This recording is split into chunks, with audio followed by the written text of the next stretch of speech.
and you add also clay soil. The reason I'm adding clay soil it is because to improve its retention so that it lasts longer than traditional charcoal on a brazier.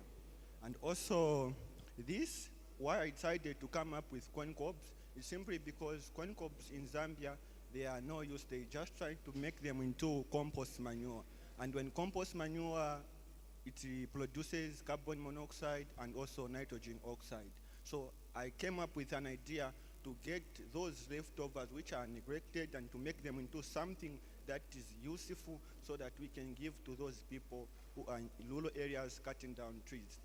And also when we prevent cutting down of trees, then for capacity in Zambia will increase. And when it increases, also agriculture increase and the leftovers will increase. So simply means the more agriculture increase, the more this production will increase and the more this charcoal will provide.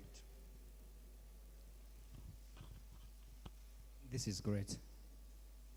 I like the idea, but just like the other innovators, I can't see the proportions. We need to take it further and do some tests. I'm seeing a paper. I like writing. So I'm seeing a paper. You're in which year?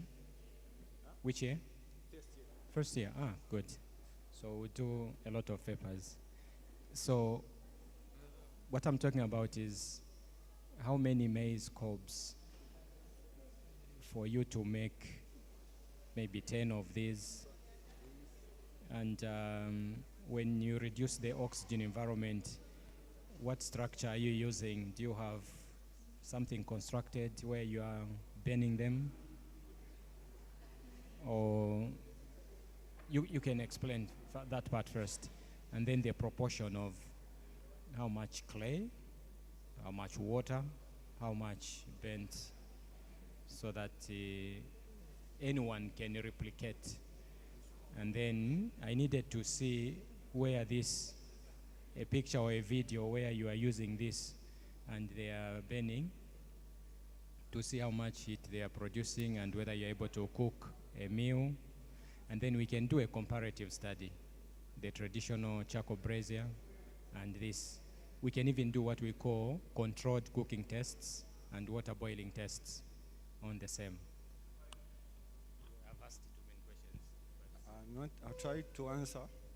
Yeah, so for the proportion that we use, so in my case, I had about 50 corn cobs.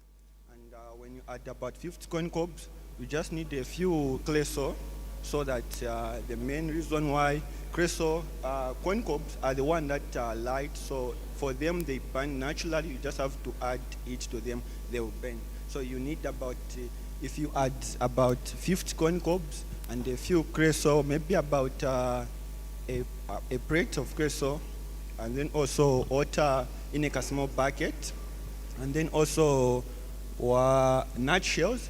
The reason I'm adding nutshells is simply because nutshells, they are also light, so they will help me to bend the corn cobs. Yeah. And then the other question was? I understand. The idea is very brilliant. But being in first year, it's understood. When we talk about proportions, from an engineering perspective, we don't use small soil, little soil. I like 50. Yeah, so it can be 2 grams of salt. You put a number too. Yeah. That's great. I think cobs produced how many? This is what you produced from the 50 cobs.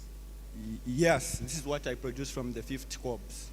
Yeah, so if you have 50 cobs and also maybe about 2 grams of sand or 2 kg, you can produce about maybe 10 cobs.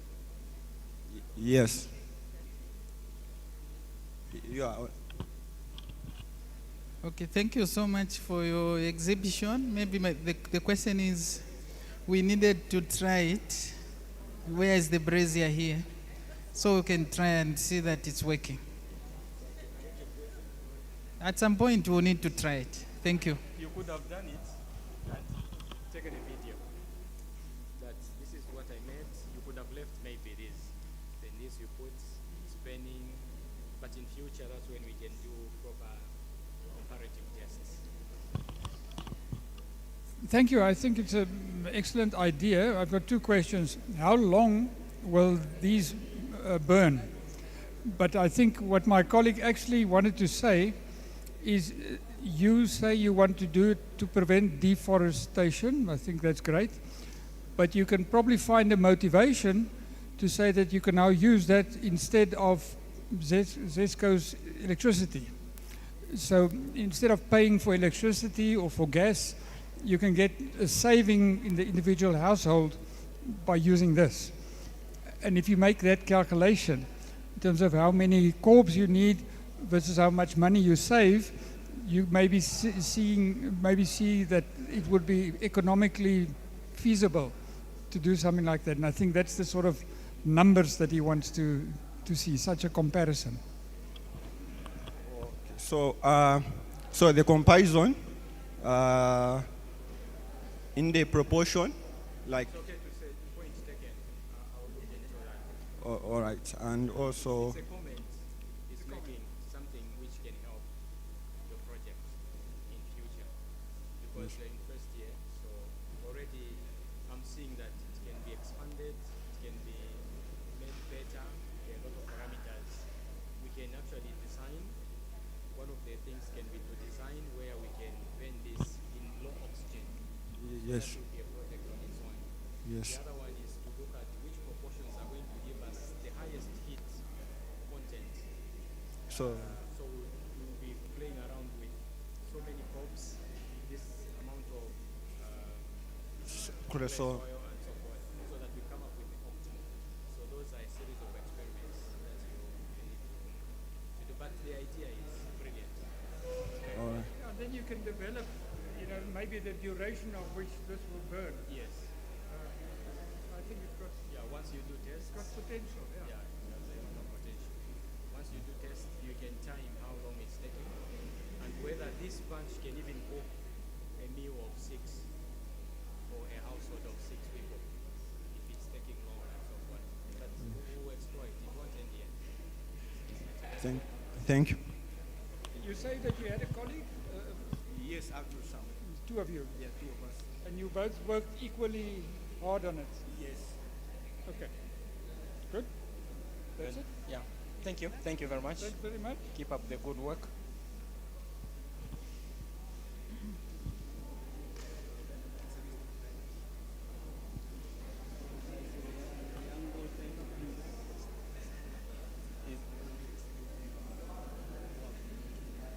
Good morning. Basa, let them explain so that we also benefit as we judge. Sorry for the small disturbance. We'll give you the mic because it's recording so that you can explain. Who is going to start? So good afternoon, everyone. Yes, so Kusa is a revolutionizing waste management system. It's an innovative solution for urban waste collection. It's an innovative solution for urban waste collection and management. So our key problems, among others, we have increased. Can I interrupt? Why don't you put this on presentation mode?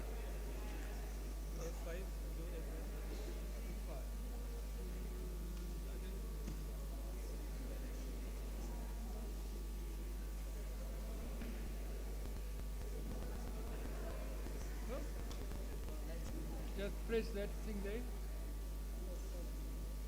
There.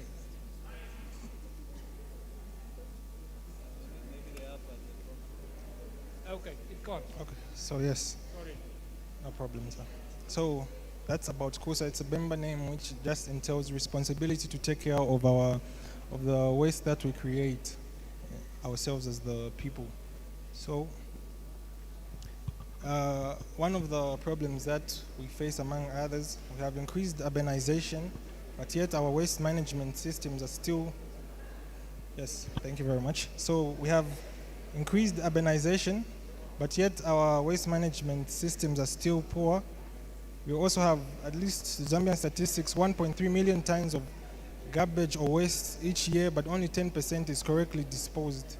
We also have lack of real-time communication, which leads to delay in service, which that simply entails that once a client or consumers request for garbage collections, either the garbage is not collected or are postponed to a later date, which leads to a decrease in the morale of people to contributing to recycling.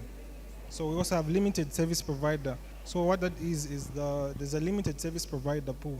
So our waste management system will be able to increase that number through an efficient way, and also by the help of partnerships with the local councils, and because you're supposed to have a license to be part of the, yes.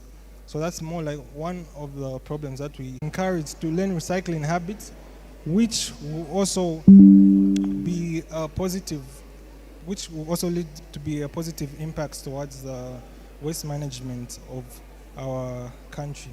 So we have a fast and efficient real-time waste collection. So real-time means once you request for garbage collection, the garbage is collected there, and then you're guaranteed that the pickup of your garbage will be collected no matter what. So our technology, we're using a friendly web and mobile app technology for our system. So this is basically how it works. So the consumer is supposed to be a member of the application. The clients are able to request garbage collection in real time using their devices, which is the web and the mobile app. Then the service providers are able to manage requests and routes. This is on the service provider part. So the service providers are able to manage requests and also routes, which is just finding the shortest route to the client. Yes. So the pickup is always guaranteed as compared to traditional request systems. So this is more like the market size, the global market size. So the global market size sits at 1.3 trillion US dollars. That was in 2022. And the projected or compound annual growth rates is currently at 5.4% and still growing. Yes. So that was done by Mr. Elvis B. And that's our reference there. So our market opportunity. So currently, only 35% of the waste management is managed by other industry players. And only 10% of that waste is correctly disposed, leaving a whopping 55% of waste in our country, or in our water systems, in our streets, and in places that we do not need waste to accumulate. So the best case scenario with this system is we become the top industry players. A more realistic approach is service to at least 35% of the 55%, which will lead to a reduction in the waste accumulated in ecosystems and our environment. So worst case scenario is the project only services locally. So our environmental and economic benefits, among others, we have reduced solid waste in the environment. That's for the environmental. And then we also have protected ecosystems. Once we're able to recycle and sort out waste, starting from the people themselves who are now motivated to be part of such a system, we're able to protect our ecosystems. So on the energy side, we're providing an alternative energy benefits to the country by the use of bioenergy. As I can see, my fellow innovators here already have some innovations which will require such a service once the garbage is recycled. We also have increase to the nation's GDP. We're able to contribute to the nation's gross domestic product. Then our business model, among others, encompasses subscription fees. We also have transaction fees, advertising and partnerships, analytics and services, consulting, and also training services. We're able to train, and people are able to consult on recycling and also waste management in general, data analytics for the local councils and other industry players and other people who want to know particular statistics when it comes to waste management. Advertising and partnerships, we're able to partner with the local council, our fellow innovators here, and also just some key ways on which we are able to gain some income. So this is basically our team. I'm the founder, Daniel Mwangala. This is the developer and CTO. We also have Derek Mwangala, who is also not here, unfortunately. Yes. So that's about our app, basically. Thank you very much. Thank you very much for your presentation. Quite interesting. However, I don't know whether you have considered the cultural aspect of Zambians. Because normally, Zambians would prefer just to dispose of garbage anywhere. If you go to Kafue River, it's full of garbage. So, because of that, the app may not be used. Apart from that, poverty also. I don't know whether you extended your research to those two areas, poverty, the fact that those collectors that you have to use the app may charge their client, and Zambians may not be interested in paying. Those two aspects, I don't know whether you have considered them. Thank you. So just to answer the question, so what you're referring to is more of the moral and motivation part of the consumers themselves. So that's because our waste management systems are very poor and outdated. So people do not get encouraged or are not motivated enough to be able to recycle waste. So such a system will be able to encourage people, firstly, from our concept, power in the hands of people, starting from their very homes. So once we encourage them to sort their wastes, then they are also able, the garbage collectors and service providers are able to manage that waste efficiently and effectively. Don't know if that answers your question. Can you go back 3 slides, just reverse? There. You talk about reduced solid waste. Why would that be reduced? Isn't it still the same amount? So the waste will be recycled. We plan to make an income from this same application by recycling waste. But for now, the plan is to be selling waste to people who have companies that can recycle the waste that are managing it. Time, we'll talk later. There are a lot of things I need to talk with you guys, but because of time, we need to move. Yes. You can walk us through your project. Yes, sir. Good afternoon. These are my teammates, Reki Kunda and Elizabeth Nambao. I'm Kuasalama Mbetwa. Yes, the app I've created, or we've created, is called Green Planet. So what Green Planet does is it gives you information on topics on environmental awareness based on the input, the user input, the one who's using the app. So yes, Green Planet is meant to help users become more knowledgeable on issues of environmental awareness and they like. And I thought to myself, apps are supposed to be engaging. I need to make it in a way that people would want to use the app daily, because it's going to be very hard for a person to just sit down and be like, today I want to learn about environmental awareness, and then start using the app. So I incorporated some features. I started to brainstorm and I thought of apps that I use on a daily basis, not because I want to, but almost because they prompt me to use them. So this is one of the apps. This is an app called Snapchat. So it has a feature called streaks.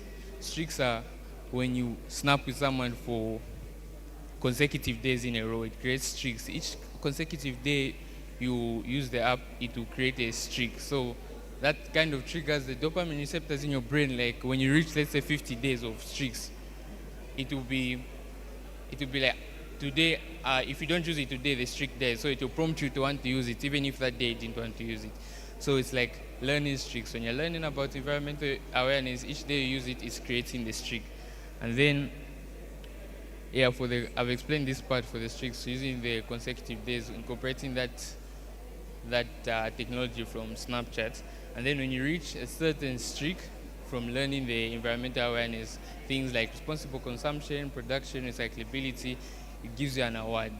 Let's say in the near future, I could even make the awards tangible if we get funding and all those things. But for now, it will just be like notification awards, like similar to like phones. Even if you have the Holy Bible app, if you use it every day for a week, it will give you an award like for using the app. That triggers the dopamine receptors in a human being's brain, because every human being likes accomplishments or they like achievements. So that's what I'm trying to. So it will prompt someone to want to use the app more, and it will make the learning experience more addictive or entertaining. Yes. So then, this part is for the tech involved. Now, I thought to myself, maybe people could just be using the app, like learning about it, getting the streaks, getting the awards, but they're not actively practicing what they've